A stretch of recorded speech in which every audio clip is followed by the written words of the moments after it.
Hey Internet, Eric here. I'm a big fan of South Park. Big fan of Trey Parker and Matt Stone in general. So tonight we got a treat. Tonight I'm going to be talking about the wonderful film directed by Trey Parker, also starring Matt Stone, Orgazmo. Now, Orgazmo I believe came out in 2005. Okay. Alright, Orgazmo. Okay. If you're new to my channel, welcome. I do... Oh, man. I do plot spoilers. It happens, whatever. Try to keep a minimum, but... It's a film directed by Trey Parker called Orgazmo. So, I'm going to have to do a lot of talking about this. But you've been warned anyway, so... Orgazmo. Orgazmo stars Trey Parker, obviously. And he plays Joseph Young. Joseph Young is a Mormon. And Joseph is going on his, whatever they call it, daily door-to-door, where they knock on the door and want to tell you about Jesus Christ and shit like that. And he accidentally knocks on the door of this big mansion owned by Maxxx Orbison. And it's Max with three X's. And Max is filming a porno there. And they try to throw Joseph off the property. Maxxx Orbison sends his goon squad out there and sees that Joe kicks the shit out of all of his goons. Invites Joe to be a part of his film called Orgazmo. He wants Joe to replace the old Orgazmo because he broke his finger in a fight with Ron Jeremy, in the movie. But Joe is like, I can't act in a pornographic film. That's against my religion, blah, blah, blah. And Max offers him this insane amount of money, and it will pay for Joe's wedding to his fiancée in the temple. And Joe goes through with it because he won't be having any sex. He will do all the acting, do all the action, but when it's time for sex, obviously they bring in what is called a stunt cock, and for penetration and stuff like that. As the movie goes on, we meet Ben, who plays Chota Boy. Ben is played by Dian Bachar, and they strike up a friendship. You find out that Ben he makes all of his money making patents and stuff like that, and he creates a real orgasmerator, which causes anyone shot with it to have orgasms, right then and there on the spot. Eventually, Joe's fiancée finds out what Joe has been doing, and Joe now refuses to do any more because Max wants to do a sequel and sequel and sequel, after another. Joe refuses. They kidnap Joe's girlfriend. The rest of the movie is Joe and Ben trying to rescue his girlfriend, or fiancé, whatever, from Maxxx Orbison. And that's the plot in a nutshell. There's a side story where there is this Asian man called G-Fresh. He's played by the same actor who was in Cannibal the Musical as the Indians, as the Indian chief. Does not say his name here. It doesn't matter. But he's this old Asian man who speaks, fucking, hip hop language, and he works at a sushi bar, and Max is trying to get him to sell his sushi bar so they can, use it for, their drug dealings or whatever, what have you.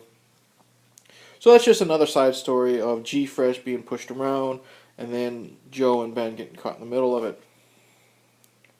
I don't think there's any other side stories. Anyways, Orgazmo. I fucking love this film. It's probably... I don't know if it's my favorite Trey Parker, Matt Stone film. If it's not tied with Basketball, it's right under. But, man, I have so much fucking fun with this film. The performances are hilarious. Trey Parker is, top-notch. He's very funny. He makes Joe Young very likable. I mean, he's very religious, obviously, but he makes Joe Young very likable. The facial expressions that he does, like when everyone says cock or tit or ass, and Joe gets all upset, because he hears that. Or there's a scene where he's walking on set and one of the guys is shaving his balls, and Ben Chota Boy says all the actors shave their balls because it makes your penis look bigger, and Joe is just so bug eyed and it's a fish out of water story, I guess. And it's great. Dian Bachar is likable as Chota Boy, as Ben. I mean, he is also a martial artist, which comes into play later. There's this wonderful fucking side story which is so retarded, but he knows all these fighting styles, but he used to do a fighting style called hamster, which he promised to never use again, which of course he uses when he has to save the fiance, and it's just so batshit insane and absurd that the payoff I think is fantastic. But Dion is very, very funny. I loved him, also in Cannibal the Musical, in Basketball, but he here has been Chopleski, I think, Chota Boy. So much fun, very likable. Matt Stone is like the photographer, working for Maxxx Orbison, who eventually develops a crush on Joe. The actor who plays Maxxx Orbison is very great at being an asshole, very intimidating, very scary. You believe this man could kill you. Guy playing G-Fresh is fantastic, hilarious. There's just something funny about seeing a fucking, I don't know if he's Asian or Japanese, or well, he's Asian. I don't know if he's Chinese, Japanese, what have you. But there's something funny about seeing an Asian man dressed, with hat backwards and gold chains and in fucking Adidas clothes, speaking hip hop at a sushi bar. We also have lots of cameos from the adult film. Ron Jeremy plays one of Maxxx Orbison's thugs, and he's there he pokes so much fun at himself, being just a fat slob and being stupid. Lots of porn stars that if you are a male and you grew up in the 90s and you watched porn, a lot of the chicks that you watched are in this film. Chasey Lane is there to look pretty. Her acting sucks, but she was hired because she was pretty, not because she could fucking act. Julie Ashton, she's there. She plays one of the girls that is in Joe and Ben's group. She's very likable, very pretty. Of course, Julie Ashton was a favorite of mine. She's pretty decent. But then you see cameos from like Jill Kelly and Shayla LaVeaux. The Melissa Hills shows up in a couple scenes if you can see her. Christy Lake. I guess Gina Fine's in it, and they never caught her. So many porn starlets from the 90s are there. And it's really, really fun. The comedy is great. The action is fun. And it's a fun nod to old kung fu flicks that are over the top, low budget. They got the sound effects, they're bleeding on their mouth, and they wipe it off and they look at themselves and they're like, you want to fight now type of thing. So much fun. One of my favorite scenes is like Joe is about ready to drop kick Ron Jeremy right in the face, and it cuts to Joe jumping to kick Ron Jeremy in the face, and then you see this I guess it was ceramic face of Ron Jeremy get smashed with the fucking foot, and then you see Ron Jeremy fall down. Fun like that. They don't hide the fact that it is low budget. When there's a building that explodes and you can see it's just a little, model, because you can tell by the way it's burning. When G-Fresh is getting roughed up by Maxxx Orbison's thugs, you can tell it's a fucking dummy, but it's funny. Yeah. Like I said, so much fun. I love this movie. And some of the dialogue is great. Like when Joe is knocking on the door, at Maxxx Orbison's house, and his security guard opens, and he's like, "Hi, who are you?" And he says, "We're here to, tell you about Jesus Christ, blah, blah, blah." Security guard goes to Maxxx, and he's like, "Hi, Maxxx, there are some guys here from Jesus?" So Maxxx looks at him, and he says, "Cut their fucking balls off." So the guy, walks back, opens the door, pulls out his switchblade, and says, "I gotta cut your balls off now." So it's just funny dialogue like that. I love this scene where, Joe is torn between what he's got to do. Should he act in this porno or not? So he's praying. He's praying to this little fucking statue of Jesus, and then there's an earthquake. He says, "Dear Lord, please give me a sign. Should I go through with this or whatever?" And there's an earthquake, and then the fucking Jesus fucking falls over, and then he says, "Any sign at all." So it's just so much fun. Like I said, the chemistry between, Trey and Dian Bachar is great. They've worked together. They've been friends. So you can see they got that rapport. Soundtrack is funny. It starts off with the DVDA song, "Now You're a Man." DVDA, which you find out in the film, Orgazmo stands for double vaginal, double anal. And you find that out about an over-the-hill type of, over-the-hill aged porn star, which...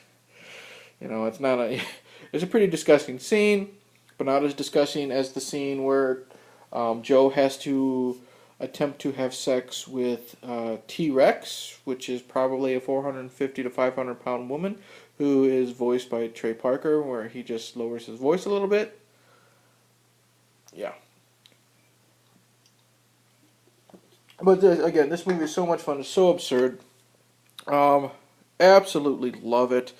I have so much fun from beginning to end. The comedy just just starts low and it slowly builds and builds and builds, and by the end it's just fucking great.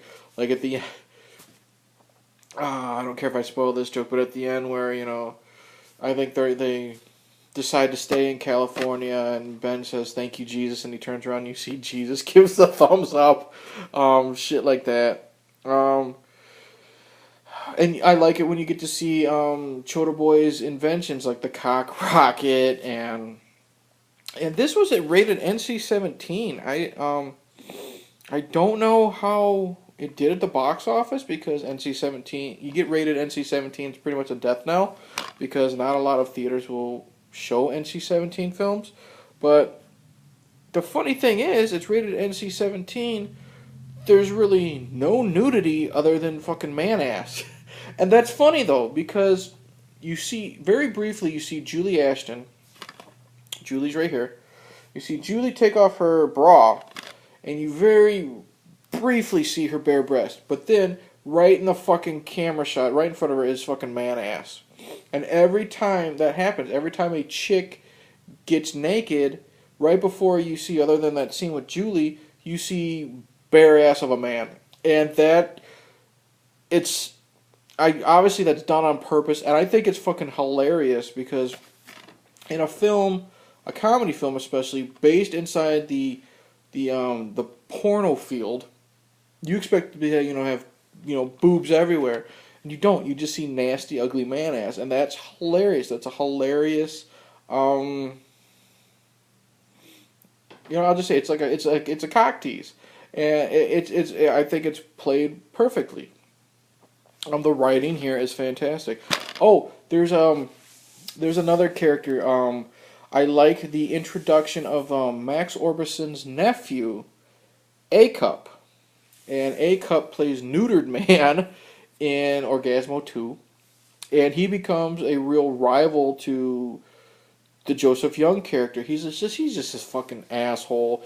And he picks on all the people on sets. Like, his thing is he likes to fart in his hand and throw it in their face, and it's funny just seeing how this big of an asshole and the way he treats Joe and everyone else and how they put up with him.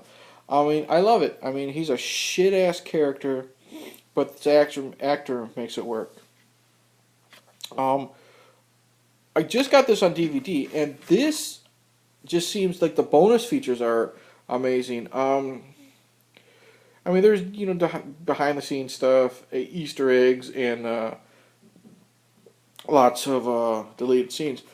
But what I'm excited about is, like, I have Cannibal the Musical on DVD, and they have a commentary which is called a drunken commentary, and it's basically the cast members, Trey, Matt, and Dian, and one of the other cast members on Cannibal the Musical. They get drunk through the entire commentary, and it just gets worse or better depending on your point of view. Like, there's even a part where Trey Parker hits the wrong button, and the commentary is, like, quiet for 15 minutes. There's 3 fucking commentaries on this. There is a commentary while intoxicated. You get a drunken commentary with the cast. You get another cast commentary. And then the third one, which I'm really interested in, is a wild commentary with the South Park writing staff, Weird Al Yankovic and Kevin Smith. Watching Orgazmo, the fact that they got Weird Al Yankovic to participate in an Orgazmo soundtrack commentary just sounds like fucking fun to me. But yeah, I cannot praise this movie enough. I absolutely love it. Like I said, from beginning to end, the comedy is crisp, the acting is fantastic for what it is. Likable characters, a really intimidating villain, goofy as shit, fun soundtrack for the most part. I can't think of a single thing wrong with this film. Absolutely love it. Like I said, even Ron Jeremy. I fucking hate Ron Jeremy. He's fun in this film.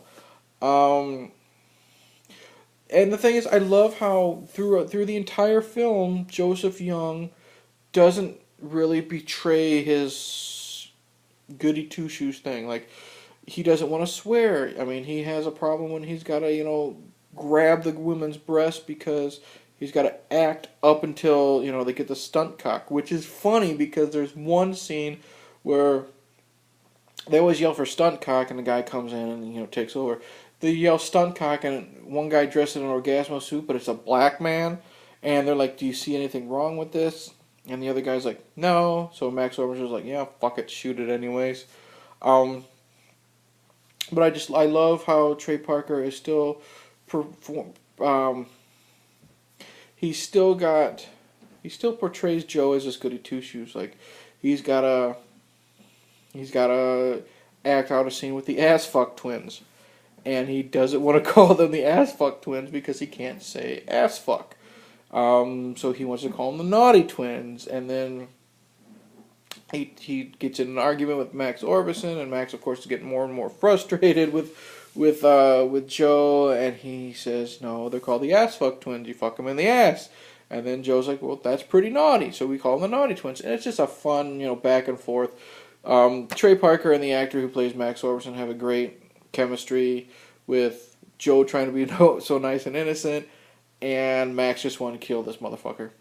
So, yeah, all in all, I cannot recommend Orgazmo anymore than I already have. It's fan-fucking-tastic.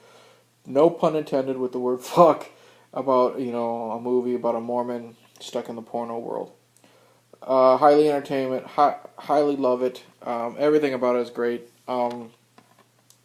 Get yourself a copy, or download it or stream it, whatever. But check out Orgazmo, Trey Parker. That's it. Thank you for watching. Hopefully you like what you saw. Hopefully you might be interested in past videos. Like, subscribe, tell your friends, whatever. Don't care. I say this in every video. Anyways, I would like to say thank you for watching. Hold on. Alright.